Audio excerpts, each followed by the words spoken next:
meus queridos. Mais um momento com Mãe Maria, mais um momento de paz.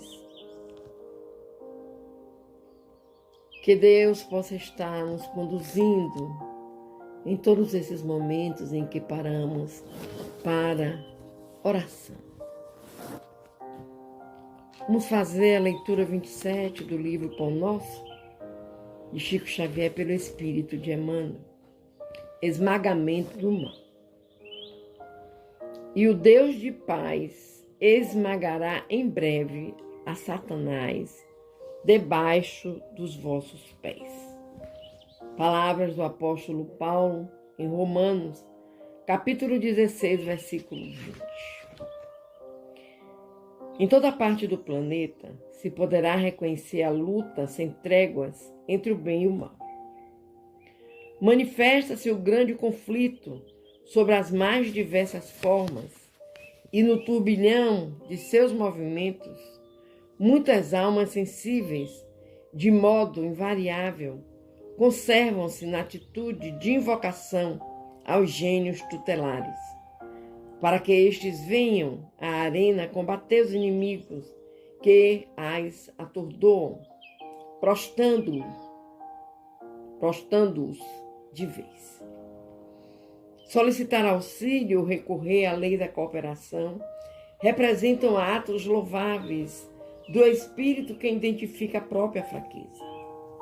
Contudo, insistir para que outrem nos substitua no esforço que somente a nós outros cabe despender, demonstra falsa posição, suscetível de acentuarmos as necessidades. Satanás, representando o poder do mal na vida humana, será esmagado por Deus. Todavia, Paulo de Tarso define com bastante clareza o local da vitória divina. O triunfo supremo verificar-se-á sob os pés do homem.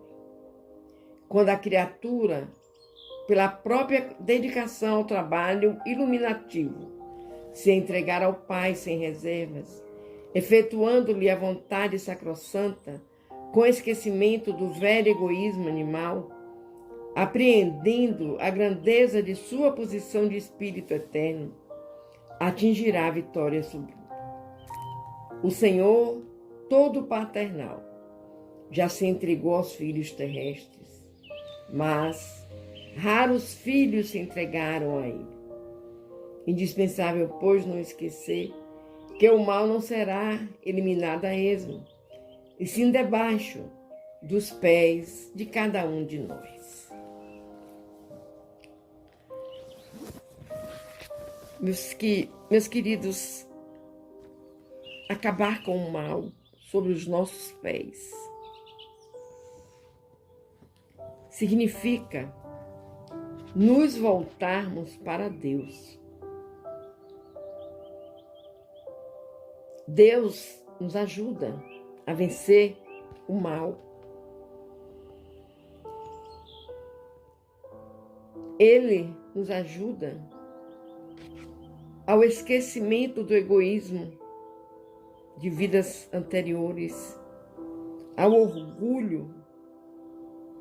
E para nós, espíritos que somos eternos, atingirmos essa vitória sobre o mal, é necessário que nós tenhamos em nossos corações essa cooperação que irá nos identificar como filhos de Deus. O amor que Jesus nos ensinou, a fé, o perdão, são três armas poderosíssimas que podemos usar para vencermos o mal. Tenhamos convicções disso, meus amores. Tenhamos certeza disso. Vamos fazer a oração de Mãe Maria. Ave Maria, cheia de graça, O Senhor é convosco. Bendita sois entre as mulheres, Mãe. Bendito é o fruto do teu ventre, Jesus. Menina Maria, Mãe de Jesus, rogai por nós, pecadores, Mãe, agora e na hora do nosso desenlace. Que assim seja, meu Deus, que assim seja.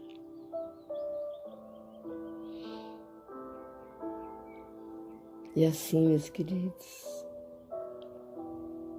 nos preparando para o nosso momento de paz,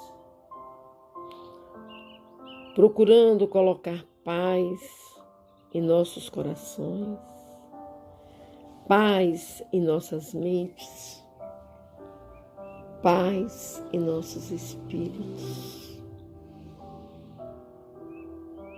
Estejamos mais próximos de Deus através da oração, sempre que possível. Sempre que possível. Deus está ao nosso lado. Basta darmos as mãos e dizer: nos carrega, meu Deus. Nos carrega, Jesus. Amém. Mais um momento de paz. Peguemos as nossas águas para serem fluidificadas. Tenho certeza que a água fluida, fluidificada, benzida, benta, a água é o melhor remédio para o cristão. É o melhor remédio para o cristão. Fluidifiquemos as nossas águas no final. Estejamos lembrando dos nossos amados que precisam da oração. E vamos dar continuidade com a leitura do Livro dos Médiuns, iniciando hoje o capítulo 20, da segunda parte. É um capítulo inteiro de perguntas e respostas, grandinho também. Mas nós dividiremos para não cansarmos muito. Esse capítulo, o título dele é Da Influência Moral do Médium. Iremos ter questões diversas e uma dissertação de um espírito sobre a influência moral. A questão é o item 226. A questão 1. O desenvolvimento da mediunidade guarda relação com o desenvolvimento moral dos médiuns? Não. A faculdade propriamente dita se radica no organismo, independe da moral, do moral. O mesmo, porém, não se dá com o seu uso, que pode ser bom ou mau, conforme as qualidades do médium. 2. Sempre se há dito que a mediunidade é um dom de Deus, uma graça, um favor. Por que então não constitui privilégio dos homens de bem e por que se veem pessoas indignas que a possuem no mais alto grau e que dela usam mal? Bem interessante essa questão. Todas as faculdades são favores pelos quais deve a criatura render graças a Deus, pois que homens há privado delas. Poderias igualmente perguntar por que concede Deus vista magnífica a malfeitores, destreza a gatunos, eloquência aos que dela se servem para dizer coisas nocivas. O mesmo se dá com a mediunidade. Se há pessoas indignas que a possuem, é que disso precisam mais do que as outras para se melhorarem. Pensas que Deus recusa meios de salvação aos culpados? Ao contrário, multiplica-os no caminho que eles percorrem. Põe-nos nas mãos deles, cabe-lhes aproveitá-los. Judas, o traidor, não fez milagre e não curou doentes como apóstolo? Deus permitiu que ele tivesse esse dom para a mais odiosa tomar aos seus próprios olhos a traição que praticou. A pergunta 3. Os médiuns que fazem mau uso das suas faculdades mediúnicas, que não se servem delas para o bem ou que não as aproveitam para se instruírem, sofrerão consequências dessa falta? Olhem bem a resposta, queridos. Se delas fizeram mau uso, serão punidos duplamente, porque têm um meio a mais de se esclarecerem e o não aproveitam. Aquele que vê claro e tropeça é mais censurável do que o cego que cai no fosso. Ou seja, cego é aquele que não quer ver. Pergunta 4. Há médiuns aos quais espontaneamente e quase constantemente são dadas comunicações sobre o mesmo assunto, sobre certas questões morais, por exemplo, sobre determinados defeitos. Terá isso algum fim? Tem. E esse fim é esclarecê-los sobre o assunto frequentemente repetido, ou corrigi-los de certos defeitos. Por isso é que a uns falarão continuamente do orgulho, a outros da caridade. É que só a saciedade lhes poderá abrir afinal os olhos. Não há médium que faça mau uso da sua faculdade, por ambição ou interesse, ou que a comprometa por causa de um defeito capital, como o orgulho, o egoísmo, a leviandade, etc. E que de tempos a tempos não receba admoestações dos espíritos. O pior é que as mais das vezes eles não as tomam como dirigidas a si próprios. Vamos ler uma nota pequena. É frequente usarem os espíritos de circunlóquios em suas lições, dando-as de modo indireto para não tirarem o mérito àquele que já as sabe aproveitar e aplicar. Porém, tais são a cegueira e o orgulho de algumas pessoas que elas não se reconhecem no quadro que eles põem diante dos olhos. Ainda mais se o Espírito lhes dá a entender que é delas que se trata. Zangam-se e o qualificam de mentiroso ou malicioso. Só isto basta para provar que o Espírito tem razão. Meus queridos, nós estamos na questão 4. E vocês percebam as respostas dos Espíritos às perguntas que foram feitas até agora. Não adianta um médium querer praticar o mal, usar essa capacidade mediúnica para o mal, porque ele está contraindo um débito duplo. Que a mediunidade, ela está para ajudar, para interceptar o mal e praticar o bem. Tenhamos muito cuidado, meus amores, com a mediunidade. Tenhamos muito cuidado. Estudemos Vamos estudar o livro dos médiuns para que possamos nos capacitar para tanto. Vamos fazer a nossa oração. Deus de amor, Deus de justiça. Como é bom sabermos, Pai, que Tu nos ama, mas também Tu nos compra.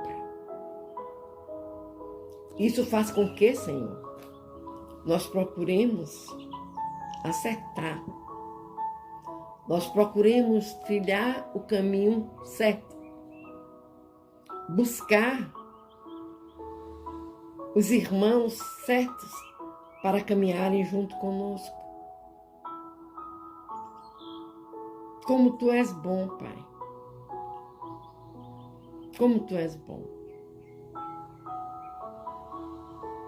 Queremos Te pedir pela humanidade, Senhor.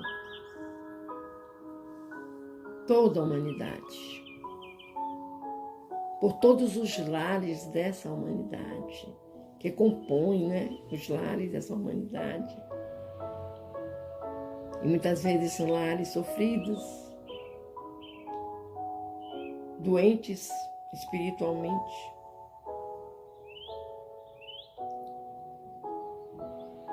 Porque em muitos desses lares, Pai, existem o vício, os vícios. Muitas vezes nós pensamos que vício é a droga, é o cigarro, é a bebida. Sim, são vícios. Mas existe um vício, meus irmãos, que muitos irmãos têm, que é falar aquilo que o seu coração está cheio. Quando o coração está cheio de amor, que maravilha. E quando esse coração está cheio de rancor, que tristeza. Contamos com o amor de Mãe Maria para estar nesses lares, derramando a paz, a tranquilidade, a serenidade, o amor.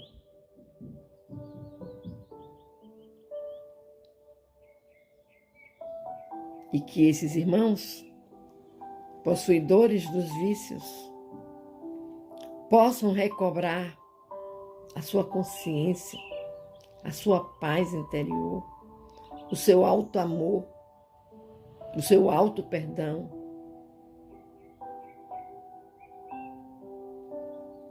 Porque esses irmãos precisam se perdoarem para voltarem a ter uma vida digna com Cristo Jesus. Te pedimos, Pai amado, pelos nossos irmãos que sofrem dos males físicos e espirituais. Muitos irmãos estão nos hospitais, nas UTIs, CTIs, em fases terminais, nas calçadas, nos presídios, em casa. Tende misericórdia desses irmãos, Senhor. Que todos eles possam lembrar-se de como mamãe, como papai, falou do Papai do Céu, falou do anjo da guarda. Nós temos o nosso anjo da guarda, meus queridos. Nós temos o nosso guia que protege-nos. Então tenhamos sempre, tentemos ter essa conversa com eles e tentemos entender aquilo que eles nos dizem. E voltem, meus amores, voltem nessa vida triste.